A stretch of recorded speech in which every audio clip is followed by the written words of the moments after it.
Hello everyone, कैसे हैं आप सब? ठीक ठाक हैं? It's me Hamza and you are watching H T X. Welcome back to the channel. आज हम देखने वाले हैं शेरनी, सनातनी, सबरी खान, डिस्ट्रॉयड, शुएब जमाई, best debate, सिपोही Khan, thug life. तो हमने इनका ये जो पूरा हुआ था सीन, वो हमने देखा था। मैंने पहले ट्विटर पे ऐसे ही घूमते फिरते देखा, वो ट्रेंड कर रहा था अरेस्ट शुएब जमाई।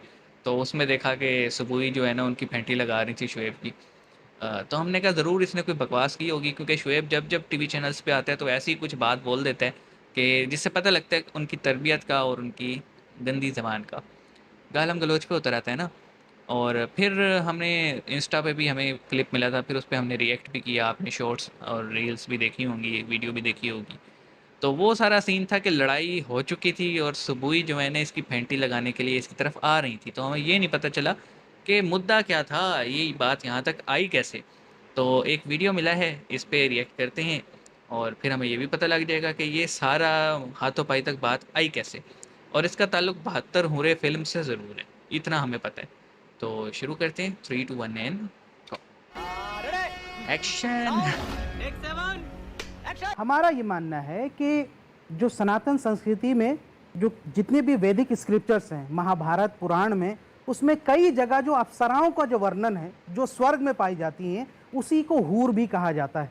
जो हम जन्नत जिसको कहते हैं, जन्नत की हूरें यानी स्वर्ग की अप्सराएं। अब इसका मैं थोड़ा सा एक बता दूं। इस पे एक इन शख्स ने हमें haven their comment is a किया था कि ब्यूटीफुल नहीं, लेक्स ये गोल्डन अलग अलग चीज़ नहीं। Complexion apsaras live there. Mahabharata वन पुराण खंड 168 he is received by heaven by 1000 women of beautiful apsaras. Mahabharat भाग 13 79 27 ये नंबर में। अच्छा। उसी तरह अथर्ववेद में भी, मत्स्य पुराण में भी और प्रसार स्मृति में भी और देवी भगवतम के खंड नंबर 3 15 10 में अप्सराओं का वर्णन जो है वो ये एक काम करते हैं, सवाल पूछते हैं, हाँ या ना लेंगे। ये जो यहाँ एक काम करते हैं शोएब, हम क्योंकि बहुत आराम से बहस करेंगे बिना लड़े, इसलिए मैं बिना लड़े। इसमें तो इतनी बड़ी लड़ाई हुई थी। शोएब ऐसे नहीं, शोएब अरे सुन तो ले भाई।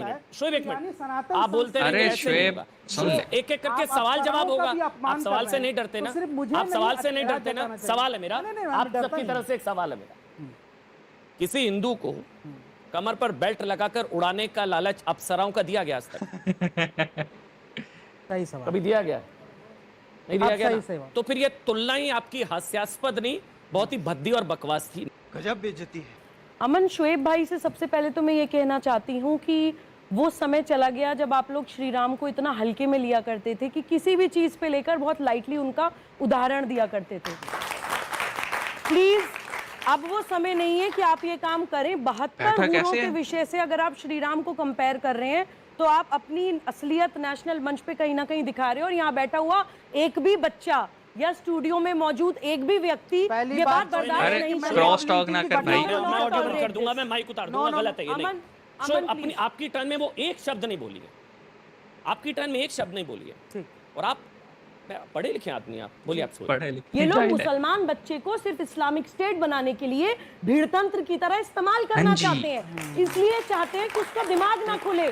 ये लालच और डर दो चीजें इस्तेमाल करते हैं मुसलमान बच्चे का माइंड कंट्रोल करने के लिए। एक समय के बाद वो अपनी सोचने समझने की क्षमता भी खो देता है, वो अपनी रैशनैलिटी खो देता है। इस तरह की ऑपरेंट कंडीशनिंग ये बचपन से 2 साल की उम्र से लेकर 80 साल की उम्र तक एक मुसलमान की करते हैं, तभी वो सुसाइड बॉम्बर बन के फटता है। भाई कोई भी लॉजिकल आदमी आप तालिबान यही करते हैं भाई कि तुम फटोगे तो तुम्हें पता नहीं क्या क्या मिलेगा। तो रैशनल हो, हलाल इनका किसी निर्जीव किसी बेजुबान जानवर पे छुरी चला दो तो वो हलाल है।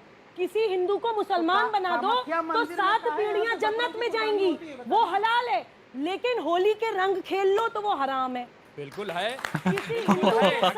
ये होली वाला चक्कर तो भाई पाकिस्तान में भी बहुत चल रहा है। अब एक तरफ हुकूमत है और एक तरफ मुल्ला है। हराम है। अरे अगर आपकी हराम हलाल की लिस्ट ऐसी होती, अमन मैं किसी के बीच में नहीं बोलती, मैं चली जाऊं क्या उठकर? जी गलत है। अगर आपकी हलाल की लिस्ट ऐसी होती, इनका साथ देती, अगर इनकी हलाल की लिस्ट ऐसी होती कि किसी के चेहरे पे क्रॉस टॉक कर रहे हो। एक मिनट आप बंद करिए, आप, मैं माइक लेकर आपके पास आ रहा हूँ। इस माइक में ऑडियो दे दीजिए। शोएब आप बीच में नहीं बोलेंगे, बोलिए आप। बैठ जाइए, बैठ जाइए, बैठ जाइए। शोएब एक मिनट, फिर वो आपके बीच, मैं आपको बीच में नहीं बोलने दूंगा। फिर शोएब मैं यहाँ से लड़ाई शुरू हुई थी। मैं रिक्वेस्ट कर रहा हूँ आपसे, बस हो गया, बस आप एक शब्द नहीं बोलेंगे आप।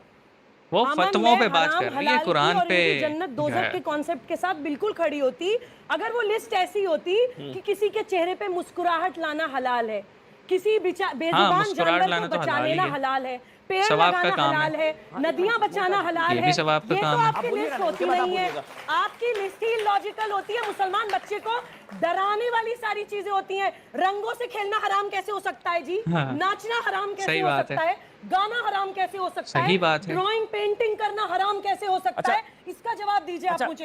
एक मिनट, मेकअप वेकअप करना आराम होता है? लिपस्टिक लगाना हराम है। ये अभी मेकअप करा के आए हैं, ये अभी मेकअप करा के आए हैं। मैंने कब मेकअप कराया अभी है? अभी ओए ओए अभी मैं मेकअप रूम में था, शोएब भाई बोले मेरा टचअप कर दीजिए, टचअप अब कर वो आराम दीजिए। हो गया। अरे आपने नहीं करा। ओके, तो यहाँ से बात चली थी, चलते चलते लड़ाई तक पहली पहुंच गई। बात तो जन्नत और जहन्नम का जो जिक्र है और जन्नत की जो नेमतें हैं उसका जिक्र कुरान में है। और दुनिया के 200 करोड़ मुसलमान, चाहे शिया हो या सुन्नी हो, चाहे अंबर जैदी हो, तमाम हो। और मैं तो सुबह जी की माता जी से भी मिला हूँ, बहनों से भी मिला हूँ जो माशाल्लाह हिजाब भी पहनती हैं, बुरका भी लगाती हैं, वो सब करती हैं। उनका भी सबका यकीन है कि जो अल्लाह ने कुरान में लिखा वो हक और सच है। अगर हमने इससे अल्लाह ने इनकार जो किया लिखा तो हम वो हक मुनकिर और हो सच जाएंगे, है, तो तुमने हम उसकी नहीं इनकार ट्रांसलेट क्या करते। की है? लेकिन कुरान और हदीस में कहीं नहीं लिखा है कि आप किसी बेगुनाह का कत्ल कर देंगे, कहीं बम फट जाएंगे, कहीं जाके ये कर देंगे तो जन्नत मिलेगी या और मिलेगी, ऐसा कहीं नहीं लिखा। ये आप कह रहे हैं ना, हम सब शायद वही कह रहे हैं। तालियां शोएब जी के लिए, क्योंकि एक मिनट, और फिर मूवी में भी यही दिखाया जा रहा है कि ये सब, एक मिनट बोलने दीजिए, मूवी में भी यही दिखाया जा रहा है कि कुछ नहीं होती, कहीं आप आतंकवादी बन जाए, फटफट जाए। एक मिनट, आपको 72 उरे मिल जाएंगी, कुछ नहीं मिलती। धर्मांतरण कराने वाले को दोजख मिलेगी या जन्नत? धर्मांतरण कराने वाले जबरन धर्मांतरण का तो कोई जिक्र नहीं है। नहीं, जिक्र नहीं है। आप बोलिए ना, जबरन धर्मांतरण कराने वाले को कुछ नहीं दोजख या मिलेगा, जन्नत? दोजख जबरन मिलेगी। धर्मांतर कराना ही हराम है। जबरन अरे बीच में आने की जरूरत नहीं है। अमन प्लीज, अरे एक अरे भाग क्यों गए? भाग रहे हैं आप, क्या बदतमीजी कर रहे हैं? यहाँ से हुई थी लड़ाई शुरू में। आप अपनी सीट पे बैठिए। आप मुफ्ती हैं क्या? नहीं, आप मुफ्ती। पहली बात तो ये भाई, मैंने क्योंकि आगे वो फाइट वाला सीन है जो कि हम वीडियो बना चुके हैं। मेरा क्वेश्चन ये है कि एकदम से ये हाइपर क्यों हो रहे थे दोनों मौलाना जो बने बैठे हुए थे। दूसरा मेरा सवाल वो ये कि जब तुम एग्री कर रहे हो कि जनाब जबरी किसी को मुसलमान करना गन पॉइंट पे, या फिर अगवा करके उस, या फिर उसकी इज्जत उतार के रेप करके, अगर तुम किसी को ज़बरदस्ती कलमा पढ़ा रहे हो, पहली बात तो ये ज़बरदस्ती कलमा पढ़ने से मुसलमान तो वो हुआ नहीं और ना तुम्हें सवाब मिल रहा है। दूसरी बात, मौसीकी हराम नहीं है। हमने देखा जब मदीने में हजूर जो थे वो मक्के से मदीने माइग्रेट किया तो मदीने वालों ने वो एक स्पेशल एक इक्विपमेंट होता है दफ टाइप, वो बजा के और कलमात पढ़े थे। तो भाई दफ भी तो मौसीकी ही है, तो मौसीकी हराम नहीं है। अब इस पे बहुत सारे उलमा लोग ये कहते हैं जी मौसीकी हराम नहीं है, लेकिन मौसीकी में या गाने बजाने में कुछ अल्फाज ऐसे बोले जाते हैं जो कि जो है ना कुफ्रिया कलमात होते हैं। तो भाई अगर कोई कलमात नहीं है, यानी कोई लिरिक्स नहीं है, सिर्फ म्यूज़िक बज रहा है, गिटार बज रहा है, पियानो बज रहा है, बेस बज रही है, सितार और जितने भी इक्विपमेंट्स हैं वो बजाए जा रहे हैं, एक धुन बजे जा रही है, अब वो हलाल है कि हराम बताओ? ठीक है।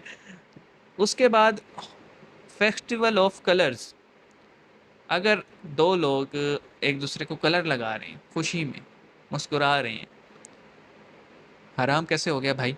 तो अजीब अजीब इनकी ना मंतकें होती हैं।